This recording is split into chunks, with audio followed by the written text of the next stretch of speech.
In our culture, people frequently ask about your income when discussing money. Rarely would someone ask you, "What is your net worth?" in everyday conversation.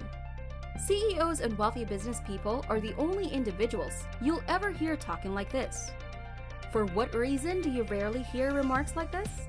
Because those with more wealth tend to evaluate it in perspective of their total assets and net worth, whereas those with less money tend to evaluate it in perspective of their income.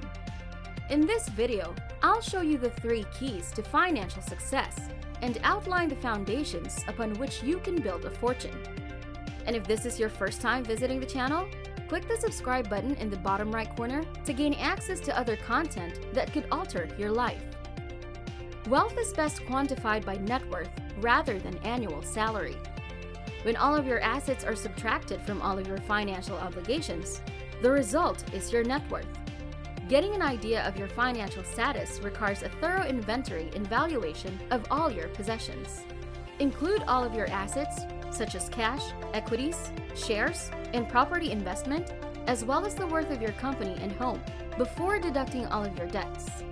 Debts, mortgages, and other financial obligations are all examples of financial obligations. The most accurate indicator of one's wealth is one's net worth, since in an emergency, all of a person's assets may be converted into cash. If you need money fast, you can't just cash out your paycheck, but you can dispose of your possessions. The level of your net worth, as opposed to your wage, is a considerably more accurate indicator of whether or not you are financially secure. It's no secret that the wealthy are aware of the vast gap between their salary and their wealth. Earnings from work are critical, but they are only one of 3 components that go into calculating wealth. The 3 components that make up net worth are simplification, savings, and income. The wealthy know that these 3 parts are the formula for creating a large fortune. Now let's take a look at each of them individually. Earnings or income are the first foundation of financial security. Working income and passive income are the 2 categories that make up total income. The term working income refers to the money produced via productive labor. Income can come from a variety of sources, such as a regular 9-to-5 paycheck, or, in the case of a business owner, from the proceeds of their company. To make money, you must put up active effort on your own behalf. A person's working income is the fuel that drives the financial engine. When these factors are taken into account, a higher salary means more disposable money for savings and investment.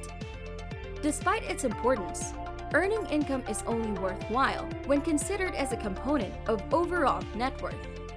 To make matters worse, several low and middle income earners mistakenly believe that relying entirely on their paychecks will lead them to financial security. They are adamant that the arduous labor and long shifts that they engaged in will pay off for them in the future financially. But wouldn't everyone who works hard be wealthy if this was the case? While it's true that there are a lot of productive people out there, that doesn't mean they're all filthy rich. This is due to the fact that working income is only one component of the equation that determines wealth, and that concentrating solely on working income might result in having a very low or even negative net worth. Because of this, wealthy people place a significant amount of emphasis on the acquisition of a secondary source of income. Earning money in a manner that does not require your personal participation is referred to as passive income. In the same way as wages do, it adds to the resources available for things like consumption, saving, and investment.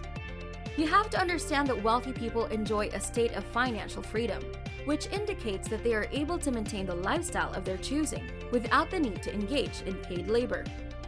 This is a state that can only be attained when one's earnings from passive income sources are greater than the amount required to cover one's basic needs. Investing and running businesses are the 2 primary sources of passive income that wealthy people concentrate on nowadays. Investing vehicles such as equities, bonds, and mutual funds are examples of passive income investments. To benefit from them, you need to make an initial investment and wait for your money to grow. Different rules apply to passive revenue generated through businesses. To earn this type of passive income, you will need to establish a company and organize it in such a way that it can bring in profits without your active participation. You can do this by hiring a virtual assistant to handle your internet business or a management company to take care of your property maintenance while you focus on other things. The derivative and integral are taught in school, but unfortunately, neither of these subjects covers how to make money passively.